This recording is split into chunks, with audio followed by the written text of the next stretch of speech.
Hello friends, જય શ્રી કૃષ્ણ. આજે બા તમને રુચિ પાચમ માટે ફરાળી ડીશ બનાવતા શીખવાડશે.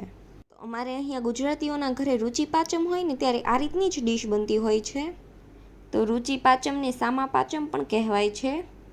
તો કોઈ પિતૃની પાછળ પાચમ કરતા હોય ને તો પણ આ રીતની ડીશ બનાવી શકો છો. તો પહેલાં આપણે અહીંયા એક જાડા તળિયાવાળી કઢાઈ લીધી છે અને તેમાં આપણે 1/4 કપ જેટલું પાણી ઉમેરવાનું છે. અને તેમાં આપણે 1.5 લીટર ફૂલ ફેટ દૂધ ઉમેરીશું. અને ગેસની હાઈ ફ્લેમ પર હવે આપણે દૂધને ગરમ થવા દેવાનું છે. અને વચ્ચે વચ્ચે આપણે ચમચો ફેરવતો રહેવાનો છે. તો અહીંયા આપણે અડધો કપ મોરૈયો લેવાનો છે અને તેમાં આપણે 1 ચમચી જેટલો સાંબો ઉમેરવાનો છે. તો રુચિ પાચમ હોય ને ત્યારે સાંબાની વસ્તુ જ બનાવીને ખાવાની હોય છે. તો અહીંયા આપણે મોરૈયામાં 1 ચમચી જેટલો સાંબો ઉમેરવાનો. તો આ સાંબો તમને કરિયાણાની દુકાને મળી જશે. તો હવે બંને વસ્તુને સારી રીતે ધોઈ લેવાનું છે અને આ રીતે ડોલું પાણી નીકળે ને તે કાઢીને 2 થી 3 વાર પાણી બદલીને ધોઈ લેવું. તો અહીંયા આપણો મોરૈયો સરસ રીતે ધોવાઈ ગયો છે. હવે તેમાં આપણે તાજું પાણી ઉમેરી દેવાનું છે. અહીંયા આપણે મોરૈયો ડૂબે ને એટલું જ પાણી ઉમેર્યું છે અને આપણું દૂધ ગરમ થાય ને ત્યાં સુધી તેને પલાળવા દઈશું. તો તમે જોઈ શકો છો કે દૂધ આપણું ગરમ થઈ ગયું છે. જે મોરૈયો આપણે પલાળીને તૈયાર રાખ્યો છે ને તે ઉમેરી દેવાનો અને જે પાણી હતું ને તે પણ ઉમેરી દીધું છે. અને જો તમારે પાણી ન ઉમેરવું હોય તો કાઢી લેવું. તો અહીંયા તો અમે પાણી સાથે જ મોરૈયાને ઉમેરી દઈએ છીએ. તો હવે આપણો મોરૈયો બફાય ને ત્યાં સુધી હાઈ ફ્લેમ પર થવા દેવાનું છે અને ચમચો ફેરવતો રહેવાનો છે. તમે જોઈ શકો છો કે આપણું દૂધ એકદમ સરસ ઉકળવા લાગ્યું છે અને આપણો મોરૈયો પણ બફાઈ ગયો છે. તો હવે તેમાં આપણે 1/4 કપ જેટલી ખાંડ ઉમેરવાની છે. તો અહીંયા આપણે જે ખીરનું માપ લીધું છે ને તે પરફેક્ટ જ છે. તો અહીંયા આપણે 1.5 લીટર દૂધ, અડધો કપ મોરૈયો અને 1/4 કપ ખાંડ અને આ રીતનું મેઝરમેન્ટ કરી લેવાનું એટલે ખીર તમારી પરફેક્ટ જ બનશે. તો ખાંડ આપણી ઓગળી જાય અને ટેક્સચર થોડું ઘાટું થાય ને ત્યાં સુધી આપણે થવા દેવાનું છે. તો આપણી ખીરનું ટેક્સચર થોડું થીક થઈ ગયું છે. આ રીતનું થીક કરી લેવાનું. તો આપણો મોરૈયો એકદમ બફાઈને રાળ થઈ ગયો છે. તો આ રીતની આપણે ખીરનું ટેક્સચર આવી જવું જોઈએ. તો હવે તેમાં આપણે અડધા કપ જેટલા કાજુ બદામના ટુકડા ઉમેરીશું અને ગેસની ફ્લેમ આપણે બંધ કરી દઈશું. અહીંયા આપણે થોડું પતલું રાખ્યું છે કેમ કે ઠંડુ થશે ને એટલે વધારે થીક થઈ જશે. તો હવે તેને આપણે સાઈડમાં મૂકી દઈએ અને પહેલાં આપણે પૂરીનો લોટ બાંધી લઈએ. તો અહીંયા આપણે એક કાથરોટમાં 200 ગ્રામ જેટલો રાજગરાનો લોટ લીધો છે અને તેમાં અડધા બાઉલ જેટલો ફરાળી લોટ ઉમેરવાનો છે. તો આ મોરૈયાનો અને તેનો ફરાળી લોટ આવે છે.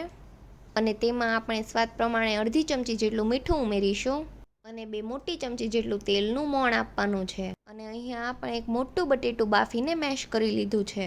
તો તેને આપણે લોટમાં ઉમેરી દેવાનું છે અને બધું જ આપણે સારી રીતે મિક્સ કરી લેવાનું છે. તો લોટમાં બધું મિક્સ થઈ જાય ને પછી આપણે થોડું થોડું પાણી નાખતા જઈને કઠણ એવો લોટ બાંધી લેવાનો છે. ભાખરી જેટલો કઠણ ને એના કરતાં થોડો ઢીલો રાખવાનો. તો મીડિયમ લોટ રાખશો ને તો પૂરી આપણી પરફેક્ટ બનશે. તો અહીંયા આપણો લોટ બંધાઈને તૈયાર થઈ ગયો છે. હવે લોટને આપણે ઢાંકી દેવાનો છે. થોડી વાર સાઈડમાં મૂકી દઈશું. અહીંયા આપણે એક બીજી કઢાઈ લેવાની છે. તેમાં 2 મોટી ચમચી જેટલું તેલ ઉમેરવાનું છે અને તેલ ગરમ થઈ જાય ને એટલે તેમાં ચમચીના ચોથા ભાગ જેટલી રાઈ, અને તમે ફરાળમાં રાઈ ન ખાતા હોય એટલે ન ઉમેરો તો પણ ચાલે, ચમચીના ચોથા ભાગ જેટલું જીરું અને 2 થી 3 ચપટી જેટલી હિંગ, થોડા મીઠા લીમડાના પાન અને તાજા વાટેલા આદુ મરચાં. અહીંયા મરચાં આપણે ફૂલ તીખા લીધા છે તો 1 મોટી ચમચી જેટલું ઉમેર્યું છે. તો બધું જ આપણે સારી રીતે મિક્સ કરી લેવાનું. તો અહીંયા આપણે 3 નંગ મોટા બટેટા લઈ તેને બાફી અને ટુકડા કરી લીધા છે. તો હવે તેને મસાલામાં ઉમેરી દેવાનું છે અને સારી રીતે મિક્સ કરી લેવાનું. તો હવે તેમાં આપણે અડધી ચમચી કરતાં થોડું ઓછું મીઠું ઉમેરીશું અથવા તો સ્વાદ પ્રમાણે અને 1 ચમચી જેટલી ખાંડ ઉમેરવાની છે અને અડધું ફાડું લીંબુનો રસ અને તમે તમારા ટેસ્ટ પ્રમાણે ઉમેરજો અને બધું જ આપણે મિક્સ કરી લેવાનું. તો મરચું જે આપણે ઉમેર્યું ને તે તીખું મરચું હતું, મોળા નહોતા, અને તમે મોળા ઉમેરતા હોય તો તમારા ટેસ્ટ પ્રમાણે તમારે તીખાશ કરી લેવાની. તો હવે તેમાં બધું જ સારી રીતે મિક્સ કરી લેવાનું. તો ખાંડ અને મીઠું ઓગળી જાય એટલે તેમાં આપણે લીલા ધાણા ઉમેરી દેવાના છે અને મિક્સ કરી લેવાનું. આ આપણી બટેટાની સૂકી ભાજી તૈયાર થઈ ગઈ છે. તો અહીંયા આપણે તેલ પણ ગરમ કરવા મૂકી દીધું હતું. તો હવે તેમાં આપણે બટેટાની વેફર્સ તળી લેવાની છે. તો આજે આપણે 12 મહિના માટે વેફર્સ બનાવતા હોય ને તે વેફર છે. તો વેફરનો થોડો ટુકડો તેલમાં નાખીને ચેક કરી લેવાનો. તો તો આ રીતે નાખો અને ફટાફટ જ ઉપર આવી જાય ને એ રીતનું તેલ ગરમ કરી લેવાનું. અને પછી તેમાં 6 થી 7 નંગ જેટલી ચિપ્સ નાખવાની, બહુ વધારે નહીં નાખવાની, નહીતર તો તમે જ્યારે વેફર્સ તળશો ને ત્યારે તે લાલ થઈ જશે. તો આ રીતે થોડી થોડી કરીને તળશો ને તો પરફેક્ટ અને એકદમ સારી રીતે તળાઈ જશે અને વેફર્સ તમારી એકદમ વ્હાઈટ રહેશે. બહુ એવું લાગે કે તેલ વધારે આવી ગયું છે તો ગેસની ફ્લેમ મીડિયમ કરી દેવાની. તો બધી જ વેફર્સ આપણે આ રીતે તળી લેવાની. તો તમે જોઈ શકો છો કે બધી જ વેફર્સ તળાઈ ગઈ છે. તો તેને આપણે એરટાઈટ ડબ્બામાં ભરી લેવાની. તો લોટને હવે આપણે થોડો મસળી લેવાનો અને તેમાંથી આપણે લુવા બનાવી લેવાના. તો અહીંયા આપણે એક પાટલી અને વેલણ લેવાનું છે.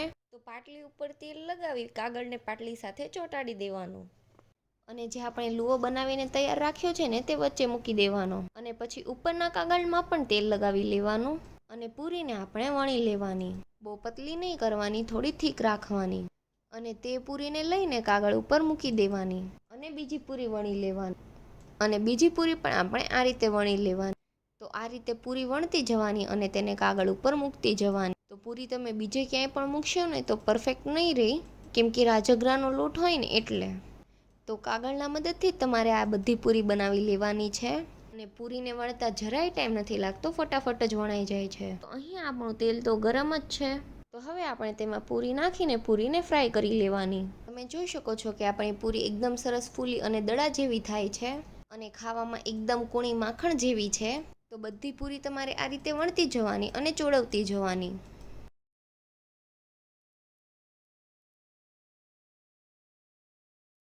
તો અહીંયા આપણું બધું જ ફરાળ પૂરી, સૂકી ભાજી, ખીર અને વેફર્સ તૈયાર થઈ ગઈ છે. હવે તેને આપણે સર્વ ડિશમાં લઈ લેવાનું. તો તમે જોઈ શકો છો કે ખીરનું પણ ટેક્સચર આપણું થોડું થીક થઈ ગયું છે અને તમે આ રીતે ફરાળી થાળી સર્વ કરી શકો છો. અને આ રુચિ પાંચમ પર આ રીતની ફરાળી થાળી બનાવીને અમને એકવાર જરૂરથી જણાવજો. અને આ રેસીપી તમને ગમે તો વિડીયોને લાઇક કરજો, શેર કરજો અને અમારી ચેનલને સબસ્ક્રાઈબ કરી દેજો. Thanks for watching.